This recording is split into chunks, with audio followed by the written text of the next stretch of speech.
Hello everyone, welcome to MR.G tech Tamil.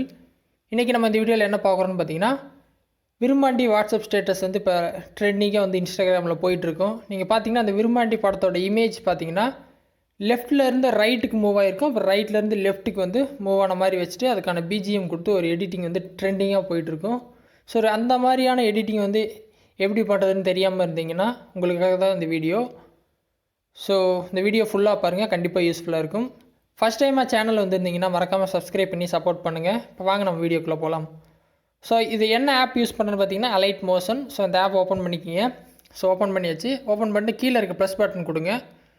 கொடுத்தோன்னே ப்ராஜெக்ட்டில் வந்து என்ன செலக்ட் பண்ணணும்னு பார்த்தீங்கன்னா என்ன ஃப்ரேம். ஸோ நம்ம இன்ஸ்டாகிராமில் போஸ்ட் பண்ண போகிறோம். ஃப்ரேம் வந்து 9x16. ஸோ அது க்ரீன் கலரில் தெரியும். ஸோ இது ரெசல்யூஷன், ஃப்ரேம் ரேட், பேக்ரவுண்ட் வந்து ஏதோ ஒரு கலர் லைட் கிரேயில் இருக்குது. ஸோ இப்போ வந்து கீழே பார்த்தீங்கன்னா கிரியேட் ப்ராஜெக்ட் இருக்கும், அதை கிளிக் பண்ணிக்கிங்க. கிளிக் பண்ணிங்கன்னா புது ப்ராஜெக்ட் ஓப்பன் ஆயிடுச்சு. இப்போ என்ன பண்ணணுன்னு பார்த்தீங்கன்னா ஃபஸ்ட் ஸ்டெப்பு நீங்கள் ஏதோ மீடியா செலக்ட் பண்ணணும். நீங்கள் உங்கள் குரூப் ஃபோட்டோ தான் அதே மாதிரி எடிட் பண்ண விரும்புவீங்க. ஸோ அந்த குரூப் ஃபோட்டோவை சூஸ் பண்ணணும். இந்த கேஸில் வந்து நான் என்னோடய ஃபோட்டோவே எடுத்துக்கிறேன்.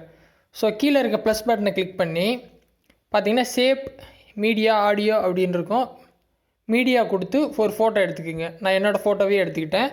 ஸோ ஃபோட்டோவை எடுத்தோன்னா மேலே பார்த்தீங்கன்னா ஒரு 3, 6, 8 டாட் வச்ச மாதிரி ஃபோட்டோ தெரியும். இப்போ இந்த ஃபோட்டோ வந்து நீங்கள் அந்த ஒரு டாட்டை பிடிச்சி இழுத்திங்கன்னா ஃபோட்டோ பெருசாகுது, தெரியுதுங்களா? நான் ஒரு கீழே இருக்க அந்த கார்னர் டாட்டை எடுக்கும்போது ஃபோட்டோ பெருசாகுது. இந்த ஃபோட்டோ வந்து ஜூம் பண்ணி உங்கள் ஸ்க்ரீனுக்காக செட் பண்ணிக்கோங்க. சரியா செட் பண்ணி வச்சுக்கோங்க. அவ்வளோதான், ஸ்க்ரீனுக்காக செட் பண்ணியாச்சு. கரெக்டாக எந்த ஃப்ரேம் மட்டும் உங்களுக்கு தெரியணுமோ அந்த ஃப்ரேம் அளவுக்கு ஜூம் பண்ணி வச்சுட்டுங்க.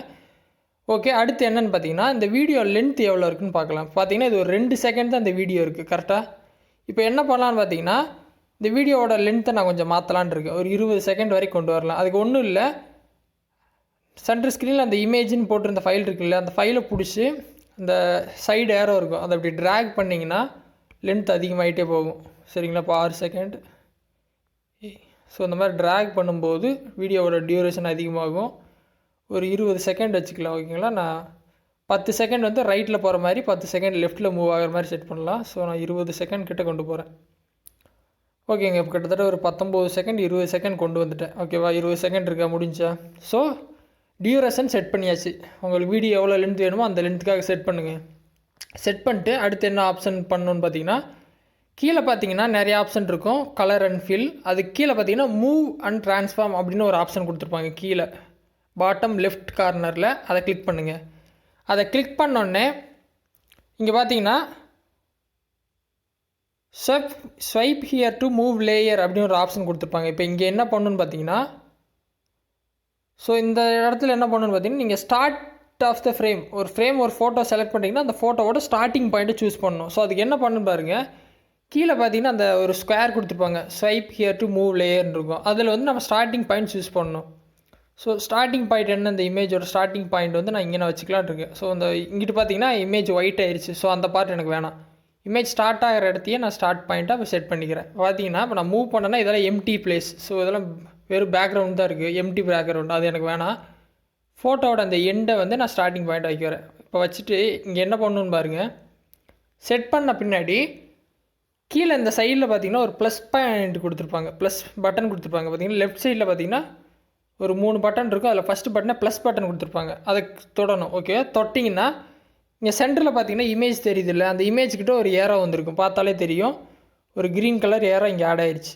இப்போ மைனஸ் பண்ண அந்த இமேஜ் போயிடுச்சு. சென்டர் ஸ்க்ரீன் பாருங்கள், இந்த டைம் போட்டிருக்குல்ல 0000 அது கீழே பாருங்கள், ப்ளஸ் கொடுத்தா அந்த ஏரோ ஆட் ஆகிடுச்சா? ஓகே, அப்படின்னா பாயிண்ட் ஸ்டார்ட் ஆச்சு. இதுதான் இமேஜோட ஸ்டார்டிங் பாயிண்ட். இப்போ நான் என்ன பண்ண போகிறேன்னா 10 செகண்ட், ஓகேவா? 10வது செகண்டில் வந்து இந்த இமேஜ் எனக்கு வந்து கம்ப்ளீட் ஆகி லெஃப்ட் சைடு ஃபுல்லாக ரைட் சைடு ஃபுல்லாக போயிடணுமா? இப்போ 10வது செகண்ட் வச்சுட்டு இப்போ இந்த 10வது செகண்டில் இமேஜ் எங்கே வந்து நிற்கணும்னு நான் டிசைட் பண்ணோம். ஸோ 10வது செகண்ட் வரைக்கும் டைமரை ரன் பண்ணி மேலே நிறுத்திட்டு, மேலே மூவ் பண்ணி நிறுத்திட்டு கீழே மறுபடியும் பார்த்தீங்கன்னா இந்த ஸ்கொயர் பட்டன் இருக்குல்ல கீழே, swipe here to move layer. So அங்கே வந்துட்டு இந்த இமேஜ் எங்கே இந்த இடத்துல வந்து நிற்கணும்னு பார்க்கணும். ஓகேவா? இதுக்கு ஒரு ஹெல்ப் பார்த்தீங்கன்னா ஸ்க்ரீனில் இதை மூவ் பண்ணும்போது ஒரு ரெட் லைன் வரும். அந்த லைன்லேயே நீங்கள் மூவ் பண்ணிங்கன்னா அதுதான் சென்டர்னு அர்த்தம். ஓகேவா?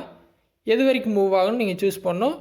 பிக்சர் நான் இதோட எண்ட் பண்ணிக்கிறேன். ஓகேவா? என் ஃபோட்டோவும் இந்த பிக்சரில் முடிஞ்சிருச்சு. ஸோ அடுத்து இந்த மரங்கள்லாம் தெரியுது. ஸோ நான் இதோடவே நிறுத்திக்கலான்னு முடிவு பண்ணிட்டேன். ஸோ இது ஒரு பாயிண்ட். ஃபஸ்ட்டு 10 செகண்ட் பார்த்திங்கன்னா அந்த லெஃப்ட்லேருந்து இந்த ரைட் வரைக்கும் மூவ் ஆயிடுச்சு. ஸோ அடுத்த 10 செகண்ட் நான் என்ன டிசைட் பண்ணுறேன்னா, இப்போ இந்த ரைட்லேருந்து மறுபடியும் ரிட்டன் லெஃப்ட்டுக்கு கொண்டு போகிறதுக்கு என்ன பண்ணணும்னு பார்த்தீங்கன்னா மறுபடியும் அதே தான். இப்போ வந்து அந்த swipe here to move layer square button இருக்குல்ல, அதில் வந்துட்டு ரிவர்ஸில் மூவ் பண்ணுங்கள். அதே மாதிரி ரைட்டில் தள்ளிட்டு வந்திருப்பீங்க, இப்போ லெஃப்ட்டில் தள்ளிட்டு போங்க ரிட்டன். இப்போ என்ன பண்ணணுன்னா டைமரை வந்து 20 செகண்டில் கொண்டு போய் நிறுத்துங்க. 20 செகண்ட் நிறுத்திட்டு மறுபடியும் ரிட்டன் கொண்டு போங்க ஸ்க்ரீனை. ஓகேவா? ஸோ 20 செகண்ட் நிறுத்தியாச்சு. இப்போ எனக்கு இந்த இமேஜ் வந்து ரிவர்ஸில் போகணும். ஓகேவா? இப்போ ரிவர்ஸில் கொண்டு போங்க. 20வது செகண்டில் ரிவர்ஸில் போகணும். எங்கே வந்து நிற்கணும்னு சூஸ் பண்ணுங்கள். இந்த இடத்துல வந்து நிற்கணும். ஸோ டைமர் செட் பண்ணியாச்சு. இப்போ நீங்கள் தெளிவாக பார்த்துருப்பீங்க. இங்கே ஸ்டார்ட் பண்ணி ஒரு அந்த கீ பாயிண்ட் கொடுத்துருப்பீங்க. ஸோ ஃபஸ்ட்டு 10 செகண்டுக்கு வந்து வீடியோ வந்து ரைட்டில் மூவ் ஆகி போகுது. இமேஜ் நான் ரோல் பண்ணாலே தெரியும், ரைட்டில் மூவ் ஆகுது ஃபஸ்ட்டு 10 செகண்ட். தெரியுதுங்களா? ஸோ அந்த 10வது செகண்ட் முடிஞ்சோன்னே இமேஜ் இங்கே நின்றுடும். அதுக்கப்புறம் நான் என்ன பண்ணியிருக்கேன்னா ரிவர்ஸில் கொண்டு வந்திருக்கேன். அதே ஃபோட்டோவை ரிவர்ஸில். ஸோ ஃபார்வேர்டு போயிட்டு ரிவர்ஸ் வரும். இது வந்து அடுத்த 10 செகண்ட். ஸோ இந்த மாதிரி தான் எடிட் பண்ணணும். நீங்கள் ஒன்றும் இல்லை, இமேஜை ஜூம் பண்ணி செட் பண்ணிட்டு கீழே பார்த்தீங்கன்னா மூவ் அண்ட் ட்ரான்ஸ்ஃபார்ம்னு ஆப்ஷன் இருக்கும். அங்கே வந்தோடனே ஒன்றும் இல்லை, 0:0 டைமர் நிறுத்திட்டு இந்த கீழே இருக்க ஸ்கொயர் இருக்குது, பெரிய square, swipe here to move layer, அங்கே வந்துட்டு ஃபஸ்ட்டு ஒரு இமேஜோட ஸ்டார்டிங் பாயிண்ட் சூஸ் பண்ணுங்கள். ஸோ அந்த இடத்துல கரெக்டாக கொண்டு வந்து நிறுத்தினோடனே அங்கே கீழே சைடில் இருக்க அந்த ப்ளஸ் பட்டன் கொடுத்தீங்கன்னா அது பிவட் வந்து செலக்ட் ஆகிரும். பிவட் பாயிண்ட்டு அதுதான் ஸ்டார்டிங் பாயிண்ட். அடுத்து 10 செகண்டுக்கு அப்புறம் அந்த இமேஜ் எங்கே வந்து நிறுத்தணும்னு நீங்கள் சூஸ் பண்ணுங்கள். ஸோ அப்போ அந்த 10 செகண்ட் வந்து இமேஜோட எண்டில் கொண்டு போய் நிறுத்தி அந்த பிவட்டை செட் பண்ணிடுங்க. அடுத்த 10 செகண்ட் மறுபடியும் ரிவர்ஸில் வரணும் நம்ம. ஸோ ஃபார்வேர்ட் போயிட்டோம், இமேஜ் மறுபடியும் ரிவர்ஸில் வரணும். ஸோ ரிவர்ஸில் வர்றதுக்கு அதே மாதிரி அந்த பிவட் பாயிண்ட் வந்து கரெக்டாக டைமர் வச்சுட்டு ரிட்டன் பிவட்டை வந்து மூவ் பண்ணிங்கன்னா செட் ஆயிரும். ரொம்ப சிம்பிளான மெத்தட் தான். இதில் எதாவது டவுட்ஸ் இருந்துச்சுன்னா இந்த வீடியோட கமெண்ட்ஸில் சொல்லுங்கள். ஸோ கண்டிப்பாக இந்த வீடியோ எல்லாருக்கும் ரொம்ப யூஸ்ஃபுல்லாக இருக்குன்னு நினைக்கிறேன். ஃபஸ்ட் டைம் சேனல் வந்தீங்கன்னா மறக்காமல் சப்ஸ்கிரைப் பண்ணி சப்போர்ட் பண்ணுங்கள். இன்னொரு யூஸ்ஃபுல்லான வீடியோவில் உங்களை எல்லாரையும் அடுத்த வாரம் சந்திக்கிறேன். நன்றி, வணக்கம்.